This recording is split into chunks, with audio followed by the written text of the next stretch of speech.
So what were you doing with the rocks? Like, how were you training with them? I would just like stone to shoulder was kind of the main thing, or I would like run in circles with it as if it's like a loading medley. There was some that were light enough that I could kind of do some pressing overhead.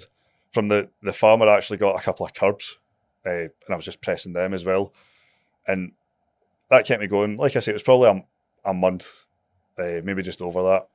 Then I trained in a friend's garage for a bit, but then I got a guy messaged me from a gym down in Kilwinning, and it was the first time I ever went to that gym. I ended up training there for 2 years, and he was just like, "You can come down here if you want. Like, we'll let you in the gym." And being a taxi driver at the time, I had maybe a wee bit more freedom than most in terms of driving about. So like, as long as I was in my taxi, I kind of felt if the police pull me over, I can just be like, "I'm working," and that was allowed at the time. Yeah. So if I just happened to pop in here, then fair enough. Aye. So I drove down to the gym in Kilwinning and I trained there. The police came in there actually a couple of times, but we ended up, me and one other guy, we had letters from, there's a company like Ultimate Strongman, and we were meant to be competing at one of their shows in a few months, and they gave us a letter saying these are athletes training for this competition, and the police were satisfied with it, so that kind of ended up giving us a license to train either way. So that removed any sort of worry. So that was a big advantage because a lot of folk couldn't train, or maybe they trained in secret, but I know a lot of folk couldn't train at all, or they were in their back garden.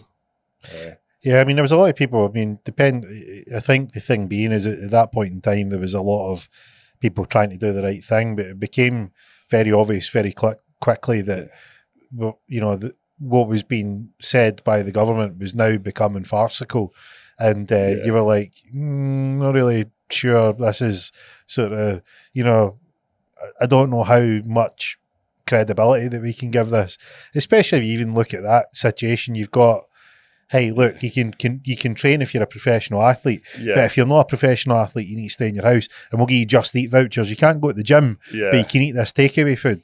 And this is where the bizarre sort of stuff came. And it just, I imagine there must have been a bit of stress relief in terms of like just having that weight off your shoulders. For being able to train. To go and train. Yeah. Because I mean, by that point, I've always been very into training. By that point, I was getting really into it.